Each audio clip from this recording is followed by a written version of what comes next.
สบายดีทุกคนสวัสดีครับ FC ทางเมืองไทยหมดทุกคนพร้อมกับพี่น้องชาวไทย FC ท่านใหม่ที่เข้ามาอยู่ในซองของคุณพิมพ์มันคงจะเป็นเรื่องธรรมดาสำหรับประเทศไทยกับการพัฒนาเส้นทางและก็ถนนตามชนบทหรือว่าจุดชุมชนที่ว่าอยู่นอกตัวเมืองอยู่ตามอำเภอต่างจังหวัดเส้นทางผ่านทงไร่ทงนาบอกเลยว่าเจริญแล้วก็พัฒนาไปไวมากๆเมืองไทย ขนาดว่าอันนี้เป็นถนนพานทงนาแล้วก็หมู่บ้านตามชนบทนี่ต่างๆทุกคนคือเขาสร้างเป็นคอนกรีตทั้งหมดแล้วมันเป็นอย่างที่บ่พิมพ์นะทุกคนบ่ฮู้ใส่คำได้ก็รู้สึกว่าอิจฉาหลายที่ว่าเมืองไทยเขาแบบขนาดว่าเป็นทางเล็กๆน้อยๆตามหมู่บ้านเนี่ยก็เข้าเทคอนกรีตทั้งหมดเลยผ่านป่าผ่านภูเขาก็คือเส้นทางของคอนกรีต มื้อนี้บ่พิมพ์ก็ได้ไปพร้อมๆคลิปมาให้ทุกคนได้เบิ่งว่าสิ่งที่บ่พิมพ์เว้ามานี้แม่นความจริงหรือบ่ว่าถนนต่างจังหวัดหรือว่าถนนต่างตามภูผาป่าดงหรือว่าตามป่าไม้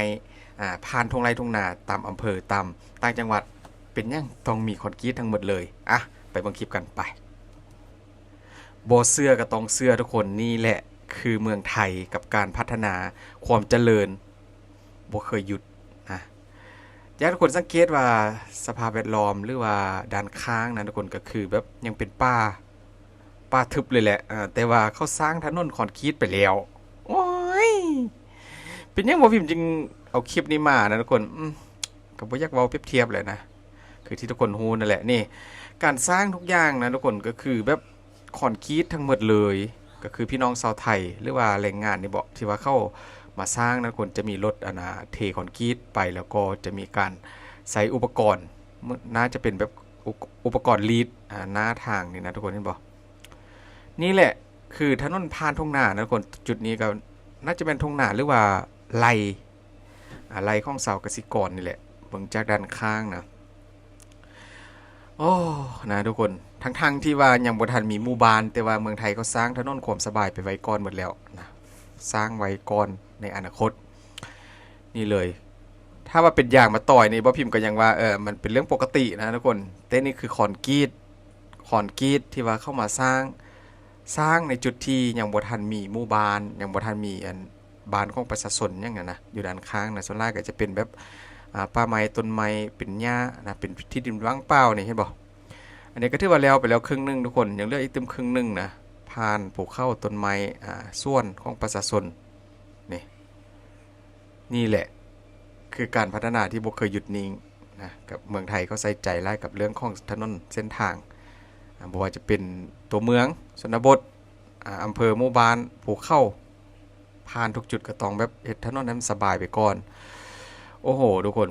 อิจฉาจริงๆอยากได้มาสักเส้นสักเส้นสักไส้ไว้บ้านของบ่พิมพ์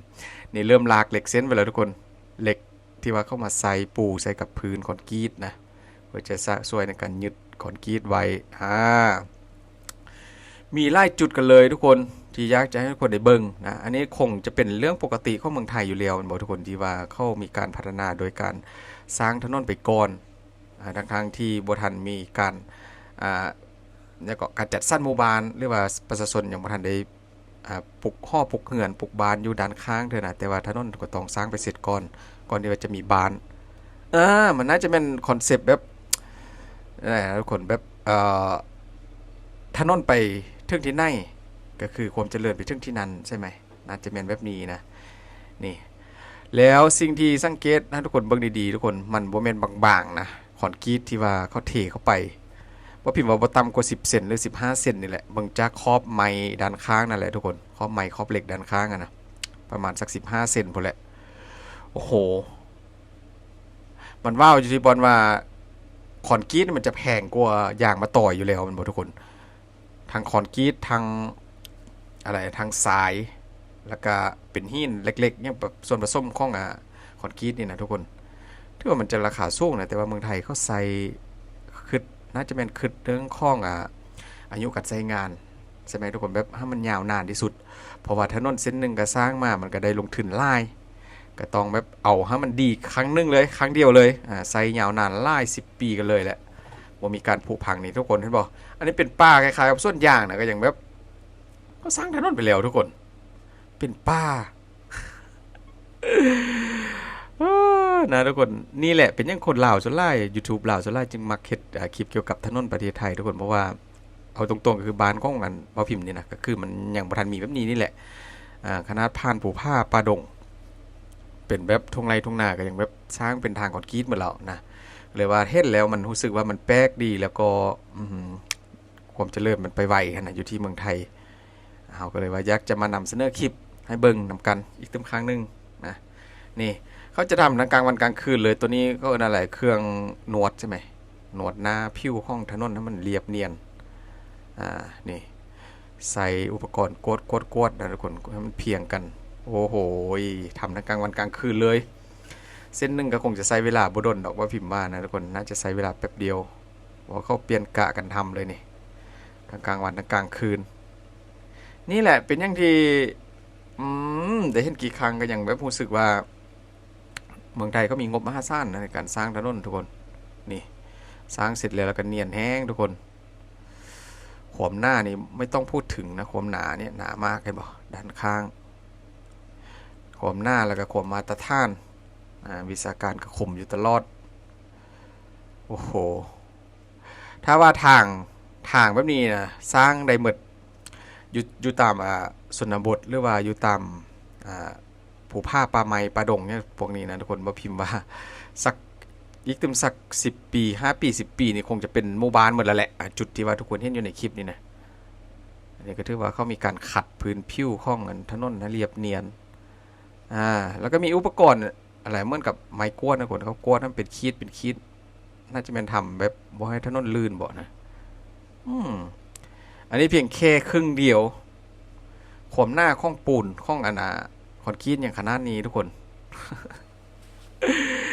งบเส้นทางแต่ละเส้นอันนี้ว่าพี่โมแน่ใจว่าคนที่ว่าเข้ามาสร้างนี่เป็นบริษัทบ่ทุกคนใช่ไหมเป็นบริษัทบ่คือว่าอยู่ที่บ้านของพิมพ์กับส่วนล่างก็จะเป็นไทยบ้านนะไทยบ้านเขาร่วมแรงร่วมใจกันสร้างแต่บ่ฮู้ว่าอยู่ที่เมืองไทยนี่สร้างคอนกรีตถนนคอนกรีตเข้าหมู่บ้านว่านี่อันนี้แม่นแห่งงานของประชาชนบ่หรือว่าเป็นแบบบริษัทภาครัฐเข้ามาจัดการให้นะเพราะตามที่เบิ่งแล้วนะจะแม่น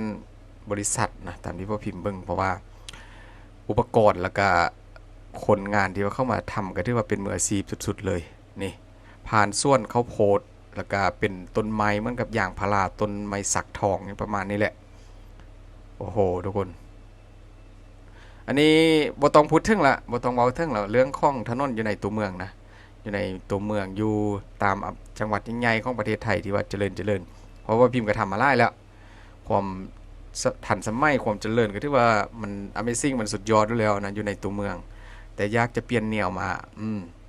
เบิ่งการสร้างอยู่ที่ชนบทนี่ทุกคนทางโค้งอยู่ตามทุ่งนา ไม่อยากจะเชื่อเลยทุกคนวันนี้คือเว็บถนนอยู่ที่ประเทศไทยอยู่ตามต่างจังหวัดอยู่ตามชนบทเข้ามาถึงขั้นนี้กันแล้วโอ้ยพ่อแม่พี่น้องโอ้ my god โอ้โหรถปูนก็ที่ว่าไล่ต้นไล่ตันเลยที่มาเทแต่ละครั้งก็สร้างไปได้รวดเร็วอุปกรณ์ที่ว่าใส่ก็เหมือนกับเป็นเครื่องรีดนะทุกคนรีดหน้าผิวให้มันเรียบเนียนให้มันเพียงอันนี้เป็นซ่องเลนกวงแหงจุดนี้โอ้โหสังเกตเลยทุกคลิปที่ว่าพิมพ์ออกมาทุกคน7-8 นาทีนี้ก็คือแบบแต่ละสถานที่คืออย่างบ่ทันมีแบบหมู่บ้านนะอย่างบ่ทันมีบ้านเรือนของประชาชนเลยถ้ามีกระดำลั่งแค่ลั่งเดียว2 ลั่งประมาณนั้นหลักๆก็คือแบบยังบ่ทันแบบมีใครไปอยู่นะนี่ผ่านส้นพร้าวทุกคนส้นพร้าวก็ยังเป็นป่าพร้าวดกๆกันเลยจุดสุดท้ายนี่แหละก็จะเห็นมีบานสีชมพูอยู่ด้านข้างนั่นนะทุกคนมีบานนี่ก็น่าจะเป็นทำเข้าไปห้าหมู่บ้านนี่ด้านนั้นก็ถือว่าจะเป็นทุ่งนาละนะทุ่งนาโอ้โห Amazing Thailand ถนนต่างจังหวัดถนนผ่านทุ่งไร่ทุ่งนาความสะดวกสบายที่ว่าเมืองไทยเขาได้สร้างให้กับพ่อแม่พี่น้องเมืองคนไทยทุกคนก็ถือว่าไปมาหาสู้กันสะดวกนะยามฝนยามแรงก็บ่มีฝุ่นยามฝนก็บ่มีโคลนบ่มีตมก็ถือว่าเดินทางไปมาหาสู้กันก็สบายละเป็นทางคอนกรีตที่ว่าใช้อายุการใช้งานก็ถือว่าหลาย10 ปีเป็น100 ปีเลยแหละถ้าว่าบ่มีการทุบนะทุกคน บอบิมก็ฟ้ากับท่ามไว้ทิมทายว่านี่มันเป็นเรื่องปกติบ่ที่ว่าเมืองไทยแบบเขากำลังสร้างถนนกันแบบนี้อยู่ที่จุดที่ยังบ่ทันมีหมู่บ้านแล้วก็เป็นจุดที่ว่าผ่านภูเขาผ่านทงไดทงนาบ่มีบ้านเรือนของประชาชนนี่นะเขาสร้างมันนี่เป็นปกติใช่ไหมหรือว่าสร้างกันมาแบบได้10 ปีแล้วบ่นะข้อฟ้ากับท่ามไว้นะเพื่อได้ฮู้ก็คอมเมนต์บอกว่าพิมพ์กันได้ทุกคนเพื่อจะได้เป็นความรู้ในคลิปต่อไปนะขอบคุณหลายๆทุกคนเจอกันคลิปพวกนี้ก็แล้วกันเด้อโชคดีพี่น้อง